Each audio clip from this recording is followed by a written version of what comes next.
Bem-vindos a mais um episódio do Senta que lá vem Varejo. Eu sou a Michelle, estou como presidente do Núcleo de Inteligência do Comércio. E eu sou a Adriana Puertas, consultora de gestão estratégica, membro do NIC, Núcleo de Inteligência do Comércio, e esse é um espaço onde nós falamos sobre, trazemos os principais nomes de quem está fazendo história aí no varejo e faz história com muito amor, muita dedicação e muito trabalho, não é mesmo? E hoje o nosso convidado comanda uma das maiores redes de sorveterias do Brasil, que inclusive nasceu aqui em Maringá e conquistou o gosto de milhares de consumidores e tem assim muito know-how para trazer a experiência, a vasta experiência de um modelo de negócio antigo e inovador ao mesmo tempo. Tiago Ramalho, bem-vindo, obrigado por aceitar o nosso convite.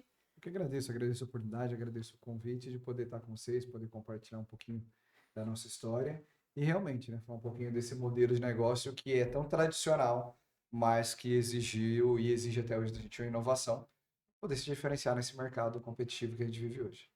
Tiago, então nós vamos começar, querendo saber como e quando começou o Gela Boca? Como que começou isso?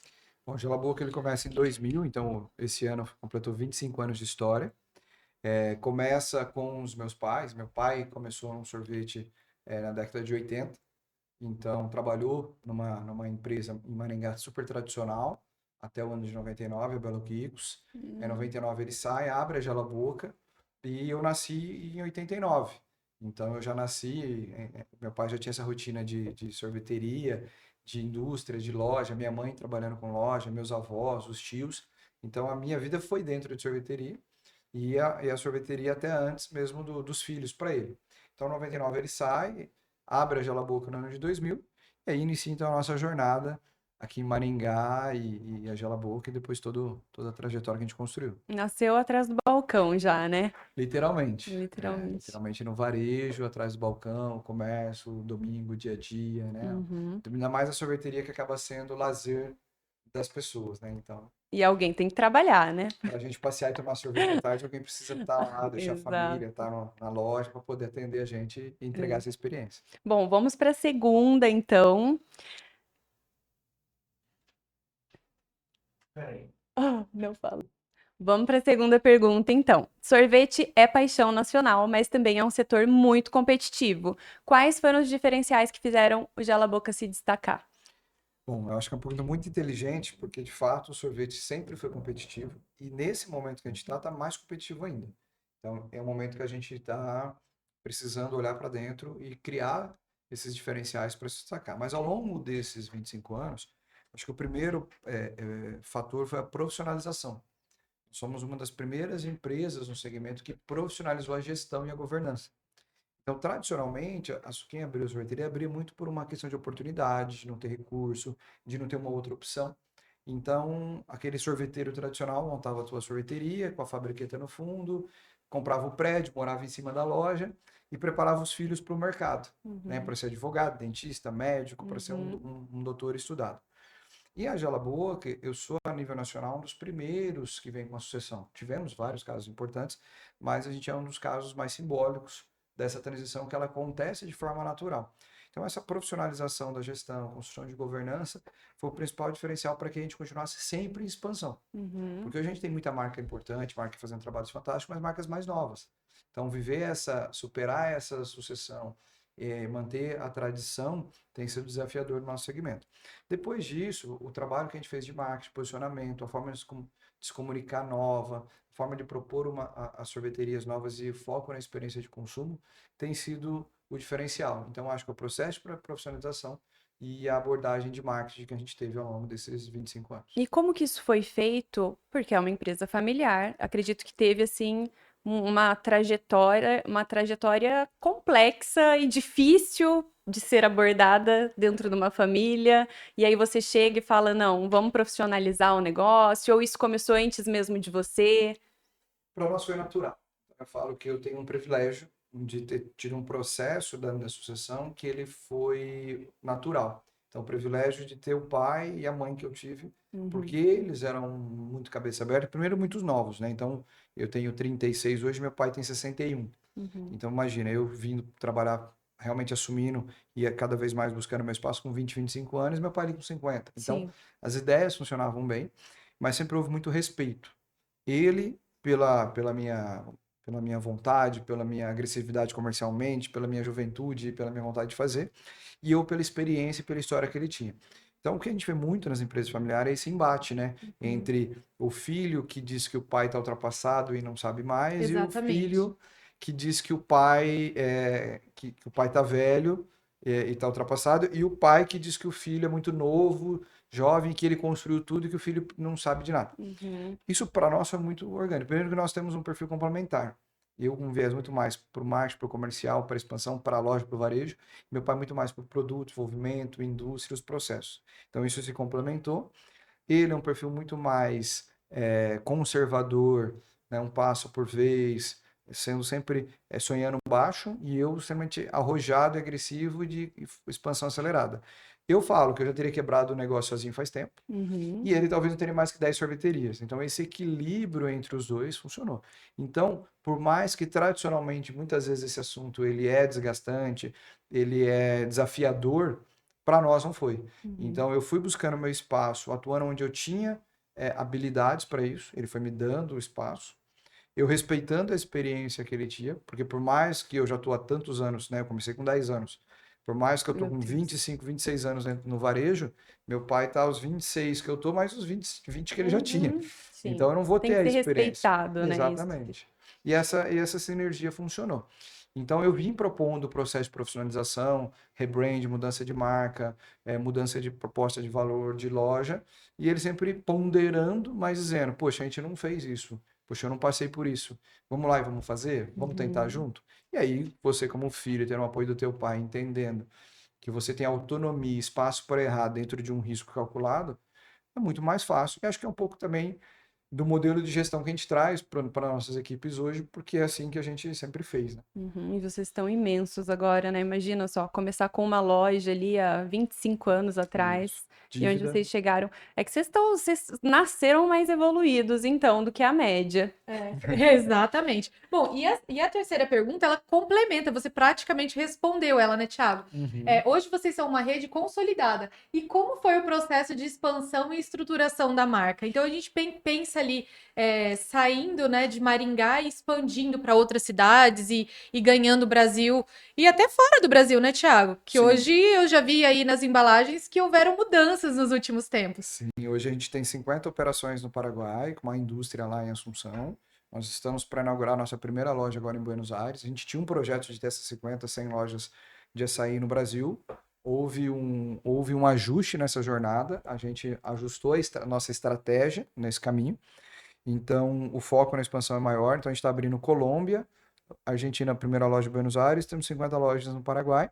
E também exportamos 50? 50. A 50. gente é a maior marca de açaí no Paraguai, com uma indústria lá. Nós somos, acho que depois do Brasil, a única indústria da América Latina fora do Brasil é a nossa, se eu não me engano. E nós estamos indo para os Estados Unidos agora e exportamos nosso produto já há 5 anos, se eu não me engano, para a Europa, para algumas redes de supermercados de lá. Então, essa expansão ela se deu muito pelo desejo de crescer. Então, meu pai tinha um desejo de ter 10 sorveterias, porque ele entendia que isso daria para ele segurança, equipe e um domínio dentro de uma cidade. E eu falava, poxa, mas por que 10? Dá o mesmo trabalho ter 20, 30, 40. Então, a, a necessidade de expansão, o desejo de expandir, ele é genuíno, nascido dentro da gente, de Uhum. querer crescer, de querer expandir, de fazer mais. E se deu através do franchising, então Aham. olhando para o franchising como oportunidade, e aí testando, validando e entrando nesse mundo do franchise desde 2010.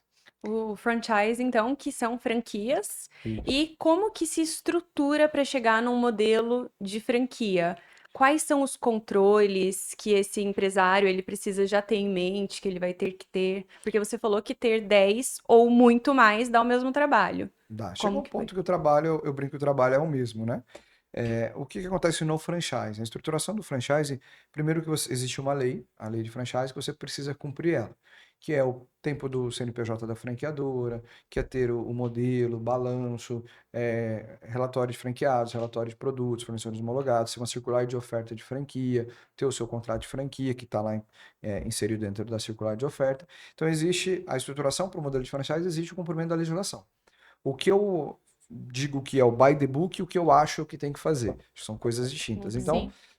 teoricamente, você tem o seu negócio, sua loja, né, consolidada, validada. O que é consolidada e validada? O DRE, até que custo você pode assumir de custo fixo de um aluguel, mão de obra, estruturação de equipe, remuneração, variável, comissão, mix de produto, forma de comunicação, trade marketing, ou seja, às vezes um lojista que está assistindo a gente, que ele tem uma loja, 2, 3, 5 anos, que está consolidado também, ele não faz ideia, mas ele faz isso todo dia. Uhum. Isso tem um valor Com certeza. importante. Então, você tem que ter um modelo desse testado e validado, aí você transforma isso em manuais, nos POPs da vida, então você transforma isso em manuais, faz simulações de DRE, estipulações de cenários. Se você tem 2, 3, 4, 5, 6, 7, você já tem muito claro essas variações. Define-se uma estratégia dos modelos de negócio, se é negócio para shopping ou não, se é para shopping, qual é o custo fixo que eu posso assumir ou não, qual o boleto máximo, se é para rua, qual que é o meu público, qual tipo de rua. Então, você define o modelo de negócio, manualiza a sua franquia, constrói a circular de oferta e inicia, então, um processo de expansão, às vezes com parceiros locais, inicialmente com algumas sociedades, sócios operadores, enfim, ou com já franqueados investindo.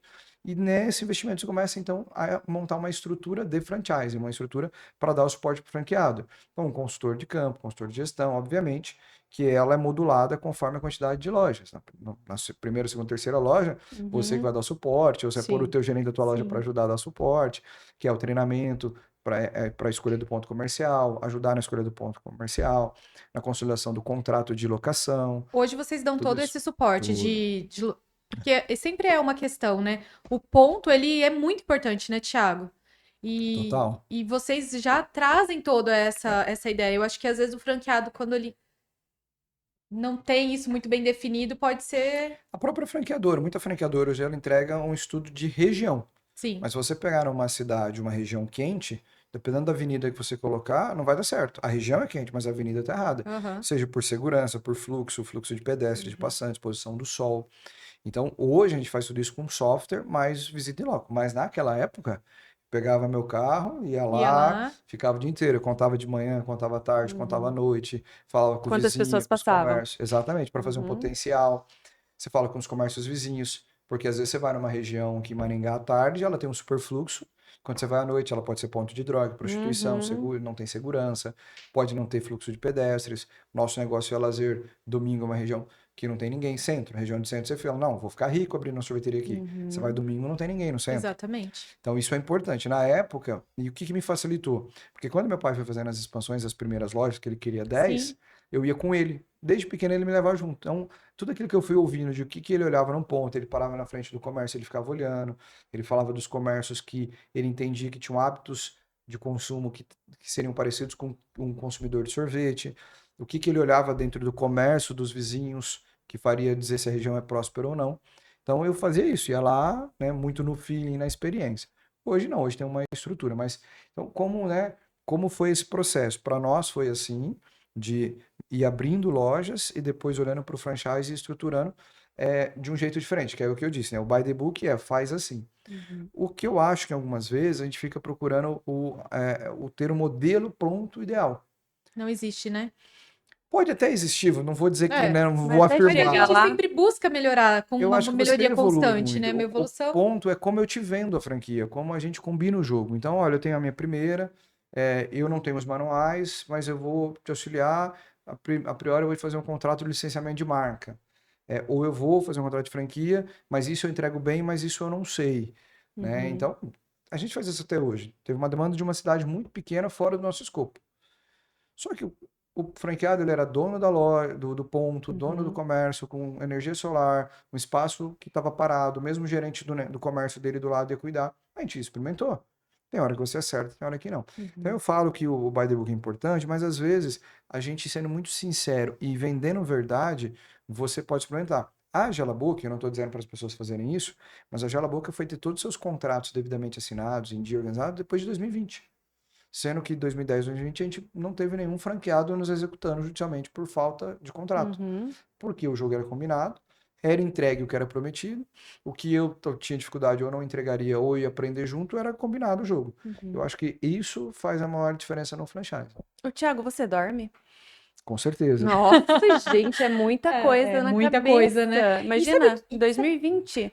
2020. E aí isso tudo acontecendo e o medo do risco É. que o combinado não sai caro, mas E existe, uma né? coisa que ficou muito aqui, com relação à gestão lá fora, porque dentro do Brasil, ok, né? Ok, mas sei lá, né? É ok, a gente já conhece todos os pontos, né, positivos, Sim. os não positivos, que não são poucos, mas e quando você sai para um outro país, com uma outra cultura, com uma outra gestão, com tudo? Qual foi esse impacto, Thiago? E assim, agora, ó, queremos saber tudo. Equipe, Tem uma impostos, curva de tudo. aprendizado gigantesca. Nós, como empresários, a gente tem que, né, se você parar para olhar a rotina de um empresário, dono de uma loja, né, de segunda a sexta, das 8 da segunda às 18 na sexta, ele é multitarefa. Uhum. Então, ele fala com o contador, ele fala com o advogado, ele fala com a menina do marketing ou o menino do marketing das redes sociais, ele fala com o funcionário, ele fala com o cliente, ele fala com o fornecedor. Então, ele é comprador, ele é jurídico, ele é contábil, fiscal, vendedor, RH. Então, isso não é diferente quando você vai para outro país. No nosso caso, de fato, né, é uma demanda grande, são mais de 500 funcionários, mais de 200 operações, né, são 3 fábricas, 3 plantas fabris, Paraná, Campo Grande, Mato Grosso do Sul e Assunção, Paraguai. Mas o mais importante é a construção de pessoas, né? E aí é o time e também os franqueados, porque no final do dia são pessoas. Eu falo que a gente já faz há muitos anos a gestão para o franqueado de qualidade, para o franqueado de valor e para o funcionário de valor. Então, claro que você tem que cuidar do compliance, quanto maior o seu negócio, maior o seu risco, com certeza. Mas é um processo onde você constrói relações de confiança e às vezes dá certo, às vezes dá errado. E faz parte da vida do empresário. Se o risco é calculado, se tem um valor bem definido, se aquilo é o momento, não é o momento para a empresa, se te quebra ou não te quebra, né? Às vezes dá um passo maior do que a perna. O Paraguai, um exemplo, então eu tinha um amigo que era fornecedor nosso, e então era alguém que a gente já tinha um convívio, uma relação. Ele estava passando por um momento difícil, desafiador na vida dele, e surgiu o Paraguai como uma oportunidade. Então nós fizemos uma proposta onde ele foi como sócio da operação, então um sócio operador, Ah, então alguém ótimo. de confiança que iria tocar aquilo. Mas muitas vezes você tem que tomar decisões ousadas. Então quando a gente vai para lá a primeira vez, conversa com o contador, com o advogado, pergunta. Acho que o empresário ele tem que tirar a bunda da cadeira e ir para campo. Então a gente foi na padaria, tomamos um café, chamei a dona da padaria e vi como que é empreender aqui no Paraguai. Ela era de Maringá e conhecia o Gela Boca. Oh, Que delícia. Facilita E muito a isso é vida. muito comum, né, Thiago? Quando a gente tá nessas andanças, principalmente pelo Brasil, né? Exatamente, mas como que isso acontece? Porque você foi lá, não tem você não tem a Sim, vergonha, a preguiça de sair de casa e a vergonha de de perguntar. Aí foi perguntar. no restaurante do lado, aí falamos com 10 contadores, 5 advogados, com empresários que deram certo, empresários que deram errado. Então entendemos. Quando a gente volta, eu falo pro sócio assim: ok, eu invisto até tanto. Esse é o limite para o negócio dar certo. Então, ou seja, tem uma parte que é estrutura, uma parte que é capital de giro, uma parte que é um colchão de segurança, depois acabou, fecha, assume o prejuízo e vai embora. Ok? Só que você precisa estar aqui, você precisa viver a cultura, precisa estar aqui e aprender no Uhum. dia a dia. Então, é uma decisão ousada. E o feeling, né? Só vai funcionar se você vier. Então, ele fala, eu vou, mas preciso ser sócio. E aí ele pega a esposa e os 2 filhos, as 2 filhas, acho que elas tinham 5 e 2, a minha 3 e 4, 5 e 2 anos, 2 meninas pequenas, e vai para o Paraguai, praticamente sem conhecer ninguém, tinha um suporte de alguém que recebeu, ajudou ele, e começa. E aí você vai conhecendo as pessoas, network, Sim. participa de associação comercial, participa de associações, sindicatos, enfim, das atividades que tem, de núcleos empresariais, e há essa troca. Então, esses movimentos como o NIC e tantos outros, um grande ponto que na minha carreira foi importante foi essa troca, porque foi onde veio a minha capacitação. Então, eu não fiz formação acadêmica, mas eu não deixei de estudar, porque são coisas distintas, né? Não é porque Com eu não tenho certeza. formação acadêmica que eu não Você estudei. estava estudando seu negócio, todas as Trocando com o possibilidades. empresário, sabe? Você trava aqui, tem uma dúvida, você pega o telefone e liga. Tem um episódio que aconteceu aqui em Maringá, começou a abrir um monte de sorveteria, concorrência. Falei, caramba, o que que eu faço, né? Como que eu reajo, como que eu respondo? Quem mais sofreu com isso? O pessoal da farmácia São Paulo. Cláudio, quantas farmácias de Quantas quantos lugares farmácias é vieram para Maringá? verdade? Liguei, tudo bem, Thiago de Alaboca, você não me conhece? Você pode me atender? Fui lá, sentei, prazer, tá acontecendo assim, assim. Queria sua opinião, o que que você fez, como foi? Ele me deu uma aula, que talvez ele nem sabe, talvez está assistindo o vídeo, e agradecer ele. E ali eu ajustei toda a minha estratégia para essa concorrência e estamos aqui, deu certo então. Então nessa jornada eu acho que é muito de você perguntar, não ter vergonha de aprender, de correr atrás, de Network e estudar, tudo, né? Rede de relacionamento. rede de relacionamento e pessoas de confiança. E esse sócio, ele tinha que fazer dar certo, porque era a opção da vida dele. Então eu brinco, ele, né, passou pro lado de lá do rio, queimou o barquinho, não tinha como voltar. Então ele fez dar certo. Então hoje o mérito do Paraguai não é meu, é dele. O meu mérito é ajustar a estratégia, apertar parafuso, trazer para ele a visão daquilo que a gente já viveu, para ele não sofrer lá as mesmas coisas. E com o olhar de fora, às vezes corrigir alguma coisa, ou trazer ideias que oxigenem e melhorem o negócio, que é o que a gente faz. Mas o dia a dia é dele. E, então o meu mérito é ter gerado a oportunidade e ter investido. Mas o do restante é de quem faz. E muitas vezes o Thiago trouxe um ponto importante, né, sobre estar presente nessas associações, procurar ajuda, outros empresários. E o tempo passa tão curto e a gente abaixa tanto a cabeça para fazer as coisas e esquece do principal, que é o relacionamento, que é cortar caminhos, né? Que é esse momento que a gente está tendo agora e tantos outros ali dentro. Vamos para a próxima? Então, é sobre a operação, que envolve muitos detalhes, qualidade, atendimento, produção. Quais são os maiores desafios do dia a dia? Acredito que hoje, numa sorveteria e a maioria dos negócios de varejo, está na equipe, né? Na manutenção, na formação e capacitação do time. Porque qualidade, né? Você treina, você monitora, você acompanha, você faz auditoria, faz cliente oculto e ajusta. Produção, ficha de custo, procedimento operacional padrão, treinamento e repetição. Você ensina muito por repetição no varejo, né? E atendimento, aí já envolve diretamente a equipe. Você pode ter um script, um modelo seu, o teu jeito de encantar, mas depende muito da execução no final do E ele dia. precisa querer executar, né? Também. Exatamente. E hoje é um desafio, né? Eu acho que no varejo de forma geral, mas nesses varejos de alimentação como o nosso, porque imagina, você quer passear um domingo à tarde e levar os filhos na sorveteria. A sorveteria tem que estar aberta, eu preciso ter alguém lá para te atender. Mas essa pessoa também tem família, tem os compromissos dela, ela também queria estar tendo um momento de lazer dela. Então, você talvez não tenha condição, por N fatores, de remunerar tanto quanto deveria, para que essa pessoa, né, abra mão desses momentos para estar ali. Então, ela está ali porque ou ela estuda e aí é a janela que ela tem, porque é um horário que tem, que ela trabalha à noite, o marido de dia, então ela cuida das crianças, se o marido chega, ela vai para a loja, ou o contrário. Então, normalmente é alguma configuração de algo que encaixe na rotina dela e é por um tempo Transitório, né? transitório. Eu acho que o varejo, de forma geral, é transitório, transitório. principalmente negócios de final de semana e de lazer. Então, você tem um tempo, prazo médio hoje, 6 meses de um colaborador dentro do nosso negócio. Então, você tem que treinar ele rápido, rampar ele rápido, para que você aproveite o máximo possível daquilo que ele pode te entregar. E quando ele sair, você repor a vaga rápido. A gente treina pouco, demora para rampar e demora para trazer novas pessoas. Ou seja, a gente vive pagando incêndio. Sim. E aí vem com freelance, com uma série de coisas. Eu acho que esse é o desafio. Então, os desafios do dia a dia hoje, eu falo que é treinar rápido, com qualidade. E não é rápido, pouco tempo, mas você tem um processo que a pessoa rampe rápido. Valorizar esse colaborador ao longo da jornada para que o tempo que ele ficar sendo transitório, ele entregue o melhor dele, porque é combinado que é um tempo. E na saída dele que você faça reposição rápida, mas não no sentido da rapidez, já saiu, troca e tá tudo bem. Não, mas que você tenha um processo claro que em cada momento que você precisa de uma substituição, você consiga fazer isso com qualidade e com velocidade. Então, acho que é esse processo de fidelização e formação de equipe. Porque às vezes a gente faz um grande trabalho de performance para aumentar o tempo de retenção, você aumenta 50%, você sai de 6 para 9 meses. No final do dia, todo ano você troca a equipe inteira, do mesmo jeito. Sim. Então, será que o processo de valorização, de treinamento e de aproveitamento, sendo feito de uma forma mais eficaz, não seja melhor? E acho que é só meu ponto de vista aqui também. Acho que não tem receita de bolo nisso aí. E realmente. Lucas, vamos para a próxima? Tiago, como que vocês equilibram inovação de sabores com a tradição que já conquistou os clientes? É bom. Desafiador. Primeiro que o negócio por si só é tradicional, né? Então, sorvete é sorvete e a forma de ir na sorveteria, por mais que a gente tenha taças novas, inovadoras, você tem a banana split, a vaca preta, você tem o sundae que Os tá lá até sabores hoje. básicos que eles precisam estar ali. Morango, Aquelas chocolate, flocos.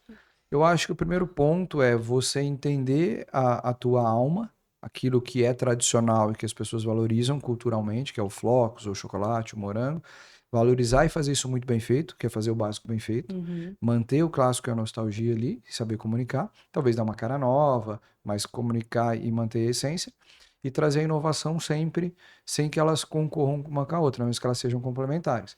Mas a grande questão é como nós equilibramos isso.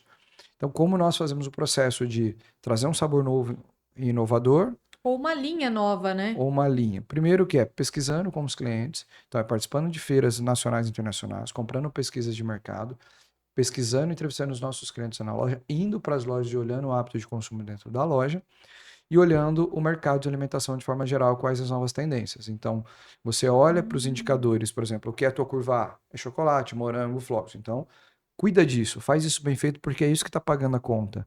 Mas e o mercado? Qual que é o próximo movimento? Qual que é a tendência? E traz isso também, e você vai testando e validando e respeitando e garantindo aquilo que você tem como espinha dorsal. No nosso caso, falando de sabores, então a gente faz uma análise de curva ABC e tudo que está na curva C sai para entrar a inovação que a gente está imaginando por estudos, por testes, por N fatores que eu comentei com vocês, eu trago ela, mas substituindo C. Mesmo assim, tem ruído, porque eu posso ter um produto que é curva C na rede, mas não é em Maringá, ou não Sim. é em Londrina, ou não é em E o Curitiba. que faz com esse É. estoque daí? E como que uma indústria que é, porque no final do dia, por mais que nós estamos falando de varejo, a nossa conta é paga pela indústria. Então a indústria ela é volume alto, escala, eficiência, margem baixa. O varejo é volume baixo, Baixo. margem alta e muito serviço. Mas eu vivo os dois mundos, né? Porque eu tenho que entregar isso para o franqueado, mas remunero e ganho dinheiro com a indústria. Então, poxa, Curitiba, esse produto é B, curva B, mas o resto da rede é C. Então eu tiro e deixo em Curitiba, eu pioro para a indústria, porque a indústria tem uma SKU que ela tem que ficar parando para produzir de em pouca Uma escala. quantidade menor. Se eu tirar o resto da rede, eu pioro. Tem que ficar posição de pallet, gestão de SKU, ficha de produto, setup de máquina, para produzir menos ainda. E se eu não tiro, eu não consigo pôr o novo. Aí tem hora que você escolhe, que você testa, às vezes você erra. A gente fez um movimento ano passado, distribuir um produto curva A, de uma embalagem de 2 litros para uma embalagem de 1 litro, porque a gente estava olhando o movimento do mercado, o desembolso menor, o consumo menor, por uma questão econômica, uma questão de saudabilidade. 30 dias sem vender nada. Olha Trouxe só. 1 litro, os clientes não compraram, corre produzir 2 litros de novo, volta o produto para 2 litros e não se fala mais nisso. Erramos. Teste. E as linhas saudáveis? Zero açúcar, zero lactose. Zero lactose já tem, Thiago? Nós temos zero lactose com zero açúcar no mesmo produto. Nós somos o Uau, eu primeiro esse do Brasil. daí eu não vi ainda, gente. Não, já são 6 anos Já? esse produto. 6? Ah, então deve ser o que eu consumo. E eu nunca É a percebi que ele linha era zero. zeríssimo. Ela é zero açúcar e E zero ela lactose. é zero lactose também? Sim. Ah, Foi o primeiro vou sorvete poder questionar no que ele Brasil. vai fazer mal. No primeiro sorvete do Brasil que tinha as duas coisas. Então a gente tinha no Brasil produtos zero açúcar ou zero lactose. Mas os dois juntos não. Então a gente passa por esse processo de desenvolver esse produto, o primeiro do Brasil. Por quê? Porque a minha filha nasce em 2014 e ela tem as alergias e intolerâncias. Então eu sou obrigado a prestar atenção nesse mercado em 2014. Festinha de aniversário, de você levar o brigadeirinho de biomassa na mochila, de você ir no mercado e uma compra que levava 1 hora, hoje leva 3, porque você tem que ler todos os rótulos. Em 2014 você tinha sinalização horrível, informação horrível, muito na linha de importado, você tinha que ficar lendo isso o tempo todo. Então isso me mostrou que, peraí, e como eu, tinham vários, mas o mercado não estava preparado. Então a gente começa a fazer a transição. Hoje é a nossa linha que mais cresce, todos os anos ela praticamente dobra. Nós trouxemos o Falcão, jogador de futsal, como embaixador da marca, assinando essa linha, que é uma linha de saudabilidade. E a gente acredita que é uma tendência que essa linha cada vez mais Com cresça, certeza. mas carregada de indulgência. Então é indulgência sem culpa, né? A saudabilidade com indulgência.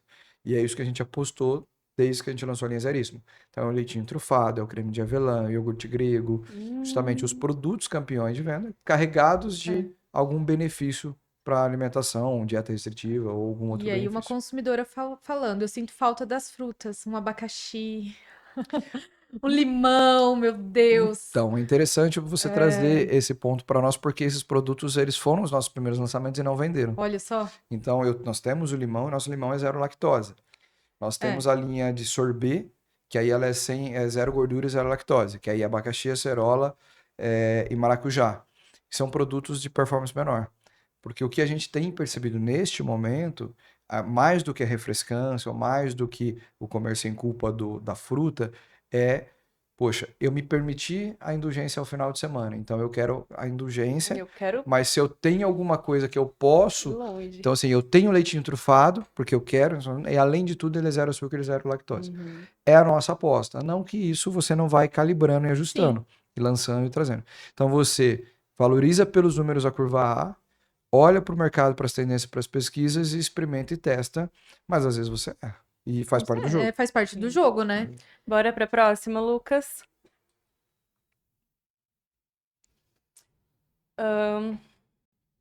Acho que pode passar essa. Mais uma vez sobre equipe.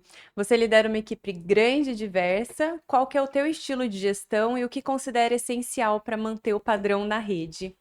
Sim. Já falou que você é arrojado. Sim, a gente tem uma equipe realmente grande, hoje são mais de 500 pessoas.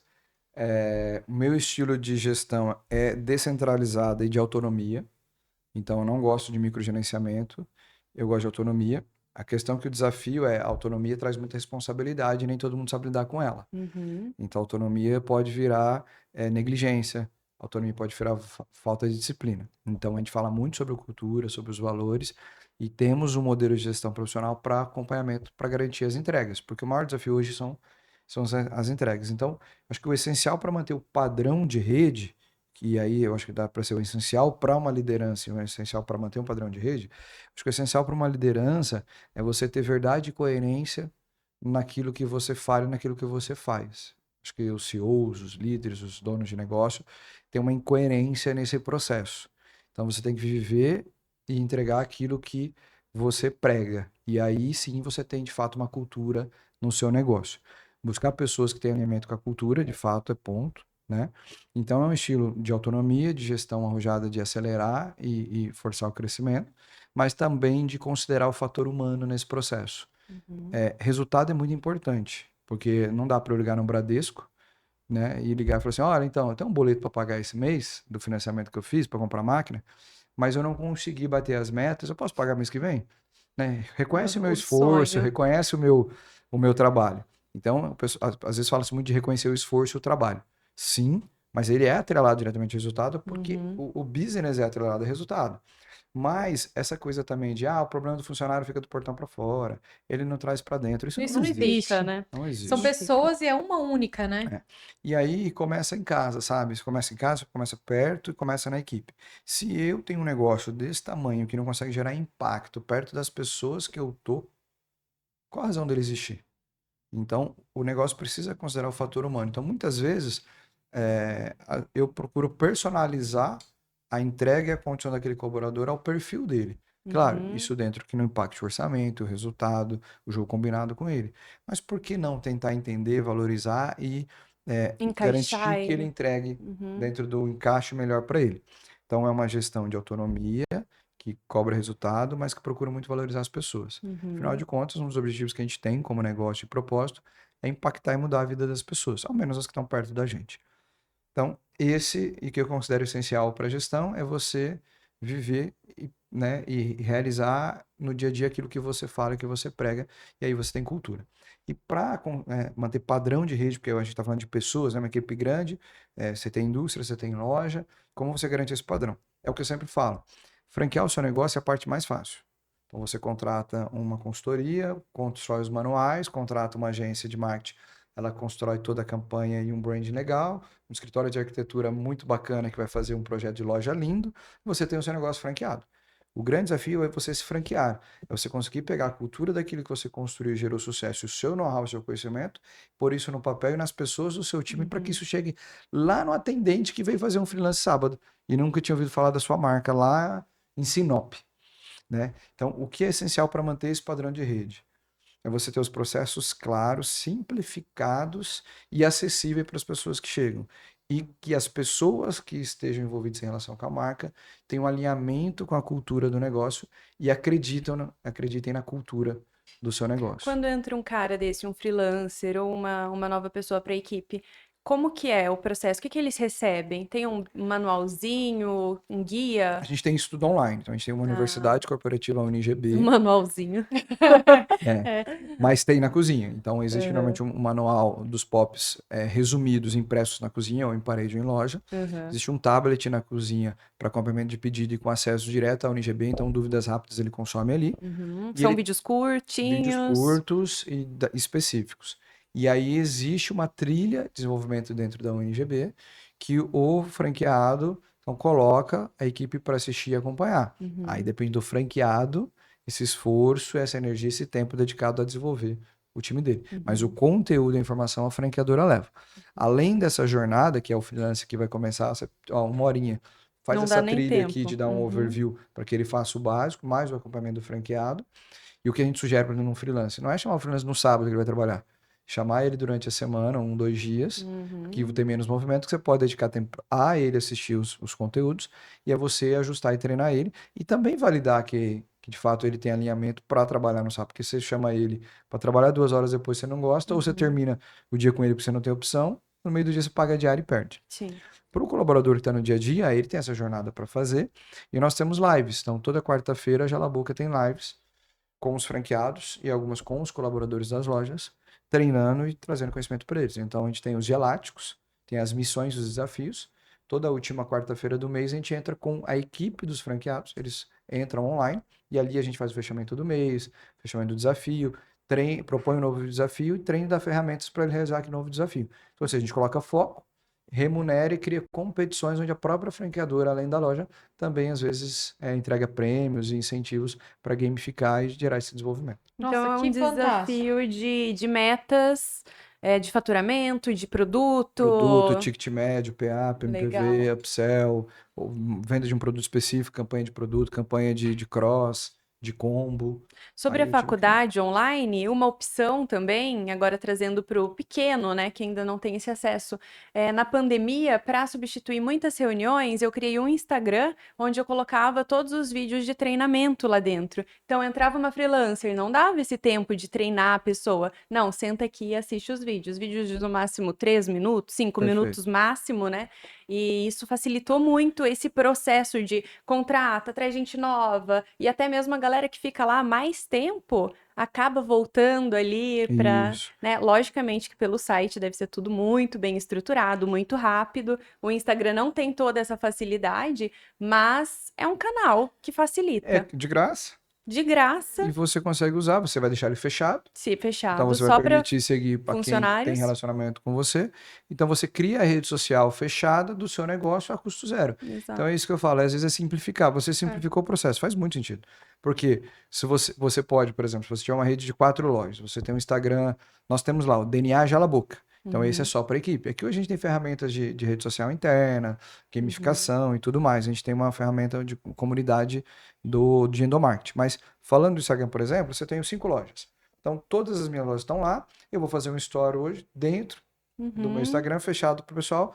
Galera, hoje tá calor, vamos vender sorvete de creme e a campanha é essa, super legal. Então, estão preparados? Amanhã eu vou fazendo outro. A gerente da loja A coloca, ó, 6 da tarde eu bati a meta, vai estimular o da outra loja a ver. Você consegue criar uma rede social uhum. interna, sem custo, só fazendo a gestão de quem entra e quem sai. Saiu, eu vou lá e tiro da Tiro, desloga a página. pessoa. Exatamente, deixa o próximo entrar. Pô, é uma solução gratuita. Sim, Mas a gente precisa fazer, dá trabalho. sim. Fazer Dá gestão dá trabalho. trabalho, dá trabalho. Toda gestão, né, vai dar trabalho. E essas são ferramentas gratuitas, como você falou, que traz inovação e agilidade para o negócio, né? Eu É, acho que é sobre isso. As pessoas. substitui ali um monte de falação, né? Um monte de Sim, reunião, um monte de feedback. Pô, tá aqui. porque no destaque você pode criar a jornada do Uhum, freelance, aí você tem os 3, 4 stories do que ele clica e vai pro Reels que ele tem que assistir de 3 uhum, minutos, você cria a trilha do atendente e assim por diante. O mais importante é isso. Inovação não está atrelada a grandes investimentos e disrupções enormes no seu negócio. Você trazer uma rede social interna no Instagram para os seus colaboradores em um endomarketing é uma grande inovação, sem custo, mas que gerou o quê? Dedicação, tempo e organização. exato. E gera Exatamente. resultado, né?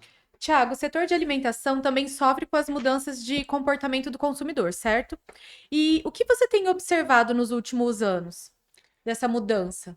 O que a gente acredita para o nosso negócio. Estamos falando para o consumidor de forma geral, aí uma opinião um pouco mais, talvez até de consumidor, é eu não acredito, já passamos essa fase, mas aquela coisa que, vai acabar a loja física, vai ser só Uhum. digital. Aí agora o pessoal fala muito do phygital, né? Que a loja física é com o digital junto, é isso. Porque para mim o Instagram, o e-commerce, ele é a extensão da loja física, Sim. né? O seu Instagram, você não abre sua loja todo dia, acende a luz, limpa, cuida, repõe vitrine, muda o manequim. O seu Instagram, A mesma postagem, coisa. responde, é a mesma coisa, é a extensão da loja física. Inclusive, o cliente ele se identifica e cria empatia com a sua marca, com o seu rosto lá no digital. Os donos de loja precisam pôr o rosto deles no Instagram, porque é isso que eu quero quando eu busco lá na loja. Porque eu vou na loja, eu nunca fui, mas parece que eu já fui faz muito tempo. Eu fiz agora Uhum.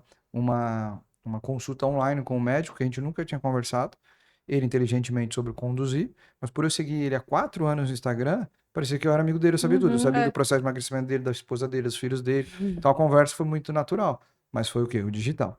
Então, eu acho que hoje o comportamento do consumidor, ele está atrelado a, para eu ir na loja física, ou é porque eu quero a solução imediata, porque eu quero tirar uma dúvida, ou porque tem que valer a pena a experiência.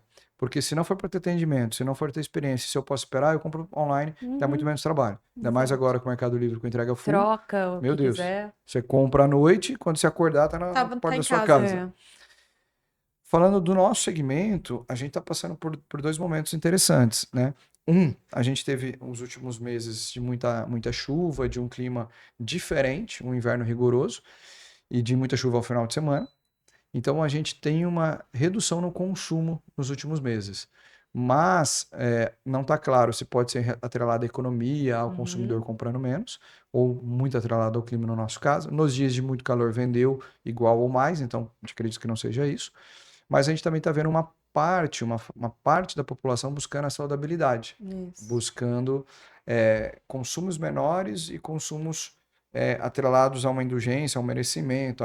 Né, você tem aí as canetas de emagrecimento, e não é crítica, eu sou usuário, tá Uhum. tudo certo, mas ela, na minha casa, mudou o hábito, mudou o que eu tenho na minha geladeira, mudou o que eu tenho na minha Uhum. despensa, mudou. Muda a consciência, né? Exatamente. Então, dentro do nosso negócio, também se popularizou mais as gelaterias. Hoje você tem em toda a cidade uma gelateria de qualidade boa. Uhum. Então, se eu ia na sorveteria todo final de semana, poxa, eu não vou tomar um gelato todo final de semana porque não cabe no meu orçamento. Sim. Mas agora eu tomo sorvete uma vez por mês, porque eu estou buscando emagrecer, saudabilidade. Então, uma vez por mês eu me permito.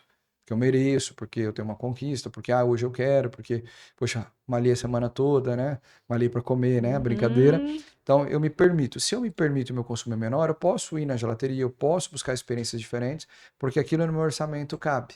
Então, a gente está entendendo o consumidor menos fiel, buscando outras experiências, formas de consumo diferente, saber muito a origem do produto. E para nós, qual é uma vantagem? A gente tradicionalmente cresceu e se tornou uma grande indústria, mas produzindo, respeitando os processos de fabricação artesanais que meu pai começou. Então Uhum. a gente ainda cozinha o leite condensado, o leite moça na latinha, Nossa. na panela de pressão para fazer uma produção de escala nossa. Só que meu pai fazia 4 latinhas, eu faço 4.000, Meu Deus. né? E meu pai comprava 15 abacaxis, eu compro 1.500. Compro abacaxi, tira a coroa, tira a casca, despolpo, vou fazer o sorvete de abacaxi, coco queimado.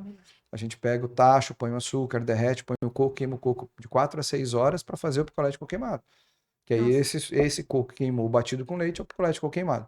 Então, a gente tem muita história para contar, para dizer, eu Uhum. não sou o popular mais barato, não estou posicionado como gelateria, de fato sou indústria, mas faço indústria do mesmo jeito que eu fazia sorvete quando eu era artesanal. Eu só aprendi a dar escala para isso, então eu te entrego custo-benefício de uma experiência carregada com produto, com qualidade, com verdade e principalmente com ingredientes que façam sentido na tua dieta, no teu dia a dia. E eles são Nossa, maravilhosos, né? incrível. Vamos lá. Vamos Nossa, pro ele falou aqui, ó. bate-volta? Vamos pro bate-volta? Cara, eu tinha mais algumas Não, perguntas aqui pra fazer, mas o tempo não nos permite. Tudo E bem. agora a gente vai fazer um bate-volta com você.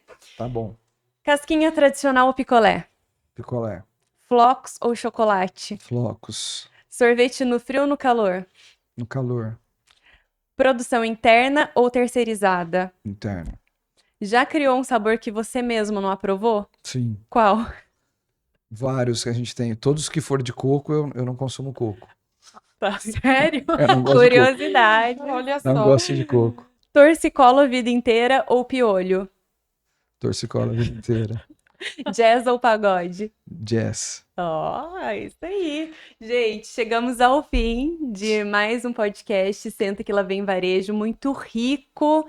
Gostaríamos de ter mais tempo com ele aqui, porque tem uma vasta experiência, né, Thiago? Acho que você não passou nem 2% do que A você. gente tem mais história para contar. Ah, isso Mais é muito experiência é bom. difícil dizer que tem, mas Gostaríamos. Obrigada, uma delícia ter eu que você agradeço. aqui. Muito bom para o Nick, né? Para os empresários da nossa região. Com certeza, é uma conversa assim que nós iríamos longe, né, Mi? Porque realmente foi uma aula de como fazer, mostrar que o pequeno, quem começou aqui, pode, né, ganhar novos mundos e fazendo a gestão bem feita, né? O E assim, básico bem feito. Você falou isso várias vezes, Thiago. Então, muito obrigada, realmente, por por compartilhar. compartilhar E você sempre dá palestras também, sempre está ali em contato com a associação, né? Sim. Trazendo muito conhecimento. Então a gente até deixa isso, né, em vista para quem está assistindo esse episódio, esteja nesses ambientes, procure o NIC, o Núcleo de Inteligência do Comércio, sentem com essas pessoas, encurtem caminhos, né? Como o Thiago trouxe aqui na fala dele. E aí você tem uma próxima agora, que eu acho que eu recebi ali no WhatsApp. Segunda e terça. É, Segunda e final terça. do mês. Então, pessoal, segue a gente me segue no Instagram, o Thiago Gelaboca, então simples e fácil. Gelaboca Oficial também tem bastante conteúdo. Para mim, eu que agradeço o convite de vocês, a oportunidade de compartilhar. Eu falo que se o pessoal não concorda com nada que eu falei, então já tem uma visão de como não fazer e tá tudo certo, se eu pude ajudar de alguma forma. Muito. Segunda é com o pessoal da Abracel, a gente vai estar falando um pouquinho sobre propósito, sobre os desafios do varejo, e na terça a gente fala sobre inovação. Nós somos a primeira sorveteria autônoma do mundo, a gente vai contar um pouquinho sobre isso na terça-feira lá com o pessoal da Sim. E sim, a gente compartilha nos eventos, então o pessoal que quiser chamar no Instagram, perguntar, a gente responde, meu celular é o mesmo, tá lá no Instagram inclusive, sempre para poder compartilhar e contar um pouquinho da nossa história, porque foi assim que a gente cresceu. Sim. Então eu até brinco que eu não dou palestra, eu conto história, né? Porque palestra e remuneração, as pessoas me cobrariam entrega. Então eu contar a história de graça, no final se você não gostou, você não pode reclamar, então tá tudo Tá certo. tudo bem. Perfeito, Obrigada, Thiago. Muito Thiago. obrigada. E até o próximo.